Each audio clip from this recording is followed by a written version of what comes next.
এসে ভালোই করেছো। তুমি কি পাশের ফ্ল্যাটে উঠেছো? কিনে নিয়েছি। গত 5 বছরে আমার জীবনে অনেক কিছুই পরিবর্তন হয়েছে। যখন তুমি আমার লাইফে ছিলে তখন তো আমার অবস্থা খুব একটা ভালো ছিল না। তুমি চলে আসলে কষ্ট পেলাম, কিন্তু ভেঙে পড়িনি। পরে বুঝতে পেরেছিলাম জীবনে টাকা ছাড়া কোনো মূল্য নেই।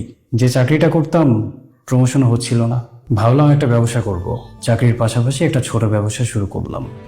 কষ্ট হতো, সারাদিন অফিস, সন্ধ্যের পর সে আমার ছোট ব্যবসা। খুব অল্প সময়ের মধ্যে আমার ছোট্ট ব্যবসাটা অনেক ভালো জায়গায় গিয়ে দাঁড়িয়েছে। তাই সামর্থ্য হয়েছে এত বড় একটা সোসাইটিতে এসে একটা ফ্ল্যাট কেনার। তবে আমি জানতাম না যে এখানে আসার পর আমি তোমাকে দেখতে পাবো। যদি জানতাম, বিশ্বাস করো আমি কখনো এখানে আসতাম না। তুমি কি একাই উঠেছো? না, সাথে আমার ওয়াইফ আছে। তুমি বিয়ে করেছো? হ্যাঁ, একরকম বাধ্য হয়েই করতে হলো। ফ্যামিলি থেকে জোর করছিল, তাই করে ফেলেছি। এই ফ্ল্যাটটা আসলে ওরই পছন্দে কেনা। এখানে আমরা আজই উঠলাম। ভাবলাম আশেপাশে যারা প্রতিবেশী আছে তাদের সাথে একটু পরিচিত হওয়া দরকার।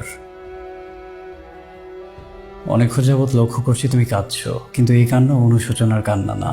আমাকে ঠকিয়েছো, কষ্ট দিয়েছো, সেই ব্যথার কান্না এটা না। তুমি কেন কাঁদছো?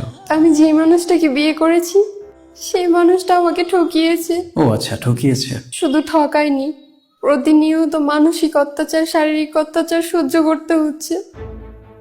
আমি ওর টাকা পয়সা দেখে বিয়ে করেছিলাম ঠিকই, কিন্তু আমি জানতাম না ওর আরো 2টা পরিবার আছে।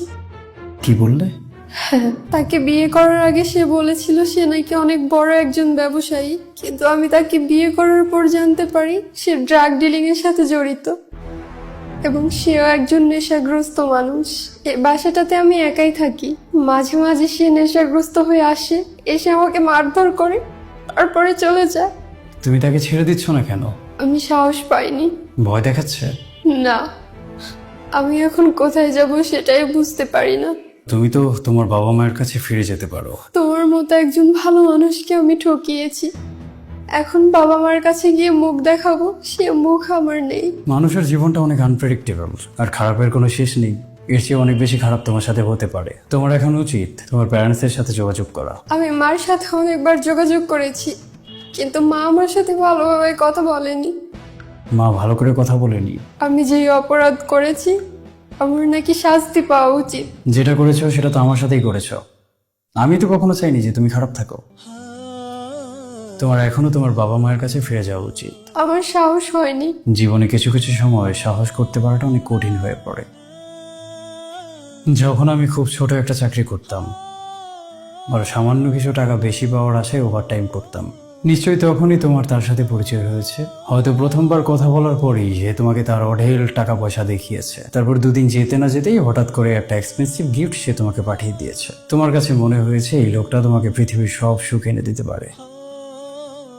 তোমাকে নিয়ে হয়তো সে বিলাসবহুল 5 স্টার হোটেলে গিয়েছিল।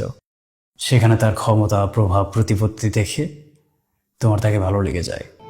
কিন্তু সেই সময়টাতে তোমার জন্য একটা মানুষ অক্লান্ত পরিশ্রম করে যাচ্ছিল। হয়তো দেবার মতো আমার অনেক কিছুই ছিল না, কিন্তু যতটুকু ছিল সবটুকু তোমাকেই তো দিচ্ছিলাম।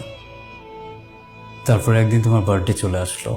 আমি আমার চাকরির এত কষ্টের টাকা, ওভার টাইমের টাকা সব একত্র করে তোমার জন্য একটা গিফট কিনলাম। সেই গিফটটা নিয়ে বাসায় ফিরে দেখি তুমি বাসায় নেই। আমি তোমার জন্য একটা সারপ্রাইজ প্ল্যান করেছিলাম, আর তুমি তার সাথে প্ল্যান করে আমাকে ছেড়ে চলে গেলে। তোমার বার্থডের দিনই নিশ্চয়ই তোমরা বিয়ে করেছো। হ্যাঁ, তুমি এখন যেহেতু অন্য কারো স্ত্রী, আমার এখানে আসাটা মোটেও ঠিক হয়নি। আমি এখন আসি। মারিয়া আমার জন্য অপেক্ষা করছে। মারিয়া আমার ওয়াইফ। ওর সাথে তোমাকে পরিচয় করিয়ে দেওয়াটা সম্ভবত ঠিক হবে না। যদি সম্ভব হয় কখনো মারিয়ার সাথে কথা বলো না। আমার প্রাক্তন স্ত্রী আমার ফ্ল্যাটের পাশের ফ্ল্যাটে থাকে, সেটা জানতে পারলে নিশ্চয়ই ওর রাতের ঘুমটা ভালো হবে না। আমার কাছে এই মুহূর্তে শুধুমাত্র ওর ভালো থাকাটাই ম্যাটার করে। তাছাড়া কে ভালো আছে, কে খারাপ আছে, কে কষ্টে আছে, সেটা আমার কাছে ম্যাটার করে না। কারণ আমার খারাপ সময় শুধুমাত্র ওই আমার পাশে থেকেছে। আমি দোয়া করি তুমি অনেক সুখী হও। আমি আসি। আচ্ছা, আমি এখন কি করব?